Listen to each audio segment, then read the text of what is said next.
Hey, Vinny Melkus here. I'm going to show you a rig that's been going around the internet lately. It's actually not that new. Well, the three-prong, I'll give him that. But there was a guy that I believe I had a co-angler a few years ago that was doing this, but he would do it with just going through the worm and then going through the worm once and making it kind of undulate like that. But now they got one that goes through it 3 times. They call it the Emu rig. It's hot in Japan. It's coming over here. It's they've even got now specialized tubing over in Japan. Over here, we're not quite that sophisticated. But I'm going to show you this rig and what it entails. So the first thing you need to find, and you can use a number of different materials, is a tube. And the easiest one to find is a coffee straw. That's what that is. But you could use various tubes as long as they're within a certain diameter in relationship to the worm you're going to use, whether that be more rigid plastic tubing you can find like a Lowe's or whatnot. The problem is a lot of them are a lot larger diameter, but you can find some smaller diameter ones, and those are good. This Japanese stuff, which is kind of more like that, where it's a harder, clear plastic that you can buy. It's more rigid, which it works out better, but you can get away with this, and you can get a whole pack like 250 for a couple bucks. You can use old pen, like the ink tubes. You can use those. There's a number of things you can use. Your use your own creativity when it comes to this, but you also want to make sure you have the right worm. Worms that are more along the lines. This happens to be a trick worm. Longer, robo worms that are thin in relationship to the total diameter, that are more pliable, tend to work better. They give more action. So like this is a trick worm. I'd use a flick shake, use a crawler, Riel's crawler, robo worm stuff. Really, you can even use Berkeley ribbon tail worms, or just any ribbon tail worm. You can rig it that way. You can rig this just with the regular rig or drop shot. Oh, we'll get into that later. But anyway, then you want to look for the hook. See, a lot of guys are using the wacky style hooks, which that works out fine and whatnot. But I tend to throw this in the same situation I throw a Neko rig. So I use a small Neko hook, and what that does, it actually, you'll see when we rig this up, it lays on the worm a little bit better, and I feel like I get better hookups than that wacky hook. But this will actually lay on the worm slightly better. You just want to get the right size. So I err on the smaller one. It's like a number 6. I mean, you can go, if you can get a smaller one, you can get even smaller one and work out good. If you go to a bigger worm, you probably get away with using a larger one. But these, I just like the way this hook sits on the worm, and I like the hookup ratio on that. But I got a couple of trick worms there. I don't know why I got the second one, just because I guess I messed up. But we're going to go into this. I'm going to show you how to rig this step by step. I'll tell you right now before we get into it, the key points of rigging this. So if you don't watch anything else and you just watch somebody else's video, the key points on this is make sure you get the tube when you put it through the worm at the right angle. It's a roughly 30-degree angle you want to put it in one way, and then 30 degrees the opposite way in the middle. And then the last part, it doesn't really matter. I mean, you can get it straight or just slight angle. Then that's okay. Oh, and the final part of this is an O-ring, and I'll get that here in a second. And you can actually use an O-ring. A lot of guys use the O-ring to tie off on the last part, but you can use a small blade. You can use a weight. You can use anything pretty much, but an O-ring tends to, a really small one. I like the small ones. A small O-ring works really well. And it just gives you the resistance on the back ends of the tail, so the worm actually undulates back and forth, making it look kind of incredibly realistic in the water. But I'll grab that, and then we'll get to rigging. All right, so the first step we do is I'm going to use this just to show you, just for instructional purposes. I normally use a smaller O-ring, but this is a little easier to see on a white background and just in general in camera. But the first thing I do is I take my tube here, my coffee tube, and you got to punch it through the worm. So the best thing to do is make it more aerodynamic, I guess, or just a sharper edge. So you give it a sharp edge. I just cut this at a 45-degree angle, and it gives it that little point, so you can go into the worm a little easier. All right, so once we got that cut, we take our our little worm dude here. And one of the things is and it's up to you how close to the edge you want to go up here. Most people, I'm like measuring it, you're going like a half an inch, and you can do it either way. Like it's really, I know some guys are super strict about how they're gonna, which side of the worm they're gonna utilize for this. Now I'm gonna go through this side of the worm, the ridge side, and all you do is we go like a half inch, and I can count the ridges on this zoom, and you just punch it. You want to get it like anything else, kind of straight through, so it's kind of at a 30-degree angle there. So I got it. Looks like I'm skewing a worm to put on a grill, but anyway, so I just run it up a little bit, because then the next thing you're gonna want to. Here's what I do. I go ahead and I want to see what this is going to look like. So I'm going to put it up like this, just to kind of visualize it. Like, oh, okay, that looks cool to me. Then I'll go through. It's like, that's perfect to me. I'll do that. You can adjust it a little bit. Just depends on what you like, because if you adjust it, you'll have different variations, like on parts of the worm that the action will be more pronounced in.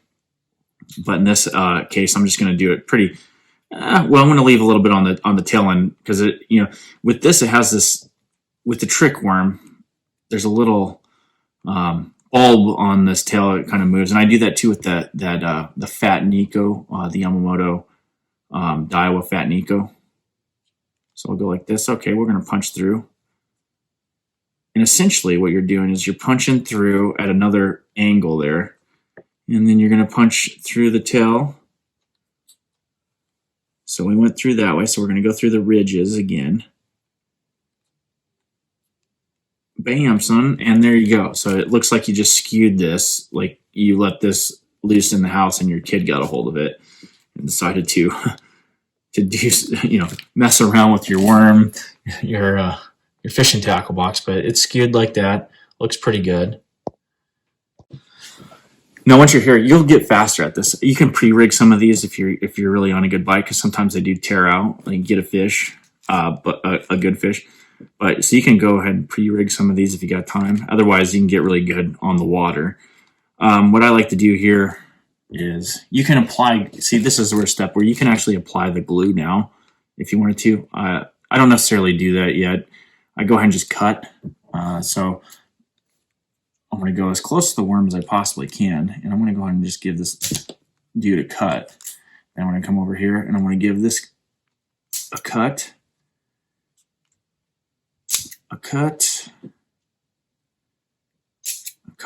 and then you got this last dude here, and you cut it. And the reason I don't glue first is because sometimes I'll move it around. I'll move the plastic around a little bit. But there you go. And then what I do, you take this glue, once you because you can maneuver it just a little bit, maybe get it nice and even, and then you can actually mend it, but super glue seems to work. So I just take it on the edge here, just dab. I mean, you got to get the fine tip glue is a little bit better. You just dab that around, just enough to fuse it to the plastic here. And you do this before you put your line. I've seen a guy do this with the line. Make sure that hole stays open, but it will mess your line up too. So I got that one done. And then you go through here. Like I said, it's better to do this before you get on the water, but you get pretty good at it if you fish this rig at all. Which is a fairly new rig, but I've done a little bit of fishing with it, and it's pretty incredible. Now, after I glue these two, that's why I like doing this at home, like before you go out there, because you get that nasty glue smell. Then you spray it and you let it soak into whatever your scent you like. Okay, so now we have our worm. I mean, this isn't the prettiest one I've done, but you essentially got it done. So what I'm going to do here, and I like to do this before I put line or hook or anything, I take this hook, right? And you're going to put the line in through the top. I want to see how this is essential if you want to get the good action, the best action you can on this. You're going to have the hook, it has to sit like this.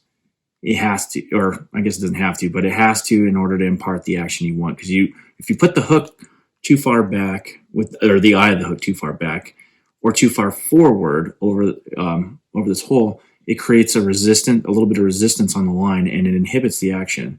So the whole point of this is making sure that the eye of the hook is going to be directly over the hole, therefore not applying any resistance in the line. You want the resistance to come from the tail portion of the bait. So I line it up. I'm like, okay, well, I'm at 1, 2, 3, 4, 5, 6, 7, about 7 ridges away.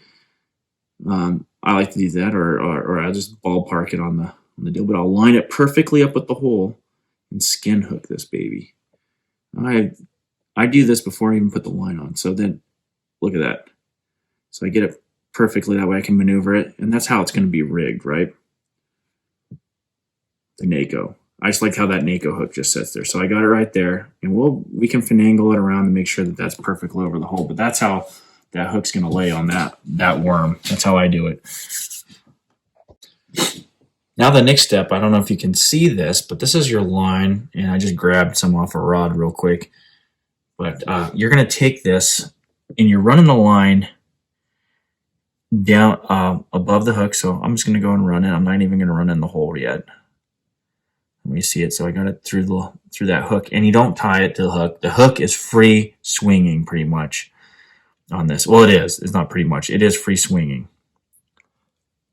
That's all right because you have enough resistance from the rest of the worm. So I have it right there. I go ahead and just run it through there, and it comes through nice and easy. This is how you really see if you're hooking. So you shouldn't be any resistance. It's like, okay, well, this just peels down through. And you can even, if you have a Neko tape, you can actually tape this perfectly right there as well, like you were going to rig a Neko rig to keep your hook right in spot, because sometimes they'll move around when you're fishing. So, but anyway, you go through the top. I don't know if you see that. So it's just pure like this. Then you're going to go reverse through this dude. I gotta cut that little bad spot out anyway, so it goes through easy. Bam. So right now, after you see, it's already bending through. So then you come back through, just like you're lacing a pair of boots, I guess is a good way to look at it. So then you come back down right here. If I can see it. There. And you can already see how the worm wants to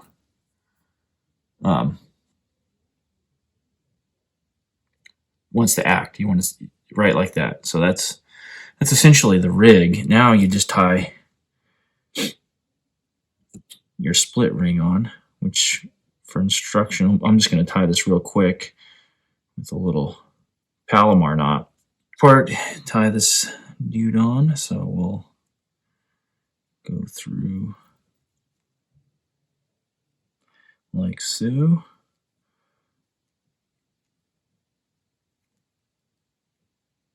Let's do a little Palomar here, just for simplicity's sake. Got it.